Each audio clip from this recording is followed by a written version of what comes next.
Hello student, welcome to my YouTube channel excellent success group. तो student, आज हम discuss करेंगे क्लास 9 में चैप्टर 8 क्वाड्रिलेटरल की इंपॉर्टेंट क्वेश्चन नंबर 9 में बोला गया point A B C D are mid point of side of square P Q R S.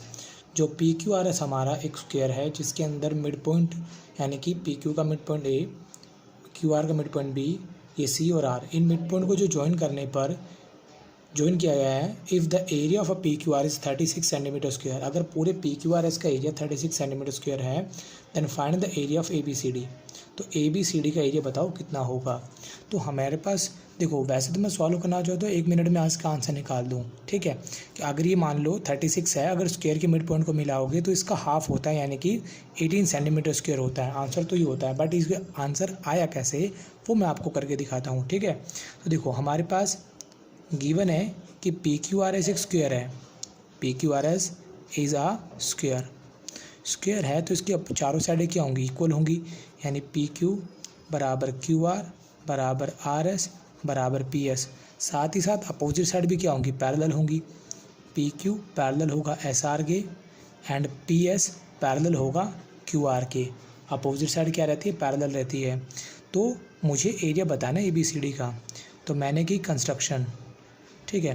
Construction करके मैंने ज्वाइन कर दिया बी डी को, ज्वाइन किया बी डी को, और इस तरीके से ज्वाइन किया कि जो मेरी बी डी है वो पैरेलल हो पी क्यू के, ठीक है। बी डी पैरेलल हो पी क्यू के। पी क्यू पैरेलल किसके है, एस आर के, ठीक है। तो इस वजह से मेरा जो बी डी है वो पैरेलल होगा, बी डी पी क्यू के पैरेलल हुआ और P Q parallel S R के। तो एस आर और बी डी भी दोनों क्या होंगे, मेरे पैरेलल होंगे। तो मेरे क्या बन गए, दो पैरेललोग्राम बन गए। पैरेललोग्राम बोल लो या रेक्टेंगल बोल लो, एक ही बात है। पी क्यू बी डी, और दूसरा मेरा बन गया ये वाला जिसका नाम है डी बी आर एस, ठीक। ये इसका मिड पॉइंट है, मैंने इसको इससे ज्वाइन कर दिया, और ये इसका मिड पॉइंट है, इसको मैंने इसके साथ ज्वाइन कर दिया, ठीक। अगर एक ट्रायंगल और एक पैरेललोग्राम, देखो है तो वैसे रेक्टेंगल ही, बट रेक्टेंगल को पैरेललोग्राम भी बोला जा सकता है। अगर एक ट्रायंगल और पैरेललोग्राम दोनों एक ही बेस पे हो, और पैरेलल लाइन के बीच में हो, तो जो ट्रायंगल का एरिया होता है वो इस पैरेललोग्राम का हाफ होता है। सिमिलरली, यानी कि जो ट्रायंगल है ना, ये इस वाले ट्रायंगल का एरिया हाफ होगा किसके, इस पैरेललोग्राम के। इस वाले ट्रायंगल का जो एरिया होगा वो हाफ होगा इस पैरेललोग्राम के एरिया के, ठीक है। ये हमारी रूल होता है, थ्योरम होती है। तो इसका नाम है ए। तो मैं लिखता हूँ, if a triangle and parallelogram are on same base between parallel line, then area of triangle is half of area of parallelogram. Triangle का एरिया हाफ होता है पैरेललोग्राम के। तो इस वजह से मैं लिखूँगा area of triangle A D B equal होगा area of parallelogram P Q B D. इसे नंबर 1 दे दिया। Similarly area of D C B half होगा area D S R B के। ये मेरी नंबर 2 आ गई, ठीक है। इतना आने के बाद हमें इक्वेशन नंबर 1 और 2 दोनों को प्लस कर देंगे। तो यहाँ मेरा कौन है, area A D B plus area D C B is equal to area P Q B D plus half of area D S R B, ठीक कर दिया। अब देखो, दोनों ट्रायंगल है, आधा ट्रायंगल तो मेरा ये वाला, आधा ट्रायंगल ये वाला, दोनों ट्रायंगल को ऐड कर देंगे तो क्या बन जाएगा, ए बी सी डी। इन दोनों हाफ ट्रायंगल को ऐड कर देंगे तो क्या बन जाएगा, ए बी सी डी। दोनों में से हाफ कॉमन आ रहा है, मैंने कॉमन ले लिया।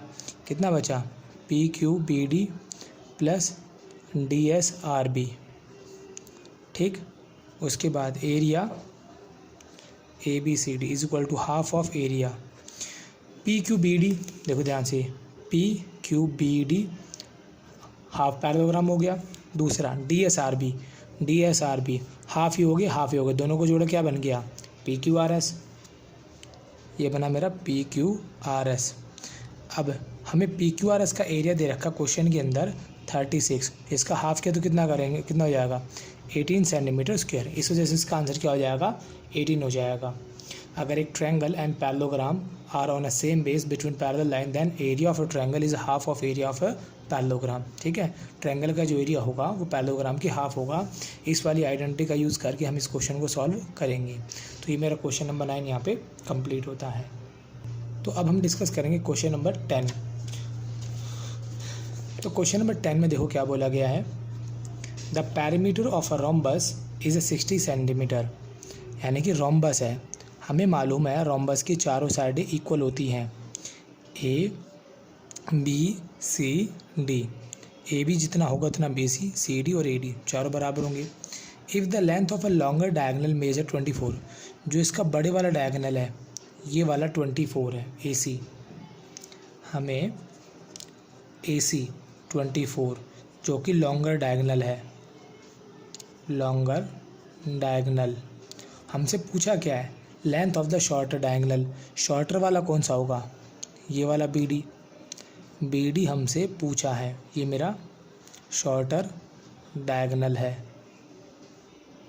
ठीक, इतना होने के बाद देखो पैरामीटर गिवन हमें, पैरामीटर ऑफ रोम्बस वो हमें दे रखा है 60 सेंटीमीटर। पैरामीटर वैसे चारों साइड इक्वल होती है तो 4 इंटू साइड ले सकते हैं, 60 मल्टीप्लाई में 4 है, किस में आ जाएगा डिवाइड में, तो मेरा कितना आ गया 15 आया, ये 15 15 15 15।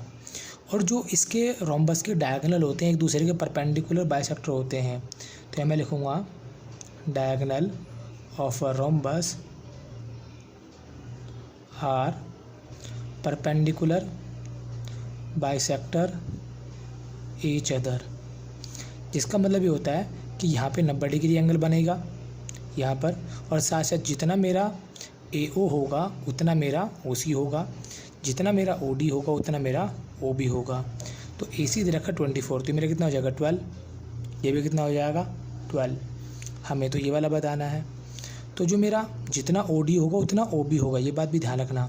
तो मेरा जो BD है वो बराबर होगा OD प्लस OB के, तो या तो OD निकाल लो या OB निकाल लो, दोनों में से कोई सा भी निकाल सकते हो। तो मैंने ट्रायंगल ले लिया ये वाला ट्रायंगल CDOC, जिसमें ये 90 डिग्री है, OC कितना है 12, ये 15 है, यूज़ कर लेंगे Pythagoras in a triangle COD। Pythagoras के अकॉर्डिंगली हाइपोटेन्यूज का स्क्वायर 90 डिग्री के सामने वाले साइड हाइपोटेन्यूज, ये बेस हो गया मेरा OC, और OD मेरा परपेंडिकुलर हो गया। CD दे रखा 15, 15 का स्क्वायर, OC 12, 12 का स्क्वायर, OD 15 को 15 से गुणा किया 225, 12 को 12 से गुणा किया 144, OD का स्क्वायर, प्लस का इधर x का हो जाएगा माइनस का, 225 माइनस 144, स्क्वायर हटेगा सामने वाले पे अंडर रूट।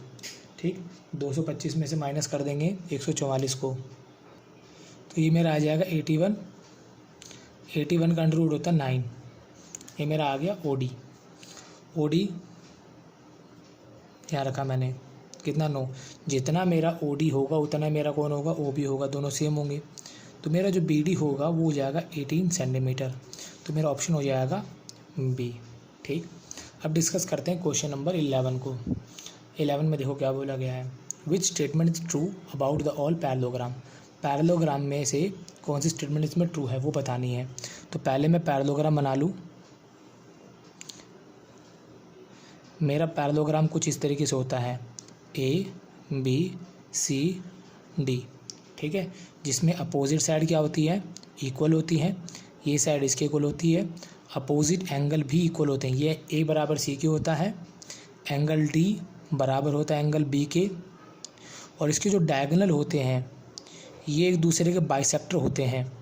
बाइसेक्टर होने का मतलब होता है जितना मेरा OC होगा उतना मेरा OA, जितना मेरा OD होगा उतना मेरा OB होगा। ये बात याद रखना, इसके डायगोनल कभी इक्वल नहीं होते हैं, AC not equal to BD। Diagonal कभी इक्वल नहीं होते। ये वाला इसके बराबर क्यों नहीं होता? क्योंकि देखो ये लेंथ में लंबा बड़ा है, ये छोटा है, तो बराबर कहाँ से होगा? हाँ, अगर पैरेललोग्राम की जगह यहाँ पर रेक्टेंगल होता, क्योंकि रेक्टेंगल को भी हम पैरेललोग्राम बोल सकते हैं, रेक्टेंगल को भी हम पैरेललोग्राम बोल सकते हैं, तो इसके डायगोनल इक्वल होंगे अगर ये रेक्टेंगल होगा तो। और रेक्टेंगल होने के लिए क्या गिवन होना चाहिए? साथ में 90 डिग्री इक्वल होना चाहिए। अगर 90 डिग्री गिवन है तो रेक्टेंगल और रेक्टेंगल को पैरेललोग्राम बोल सकते हैं। अगर 90 डिग्री गिवन नहीं है, अपोजिट साइड इक्वल और पैरेलल है, तो पैरेललोग्राम होगा वो। तो यहाँ पे मैच करते कौन सी कंडीशन है हमारी?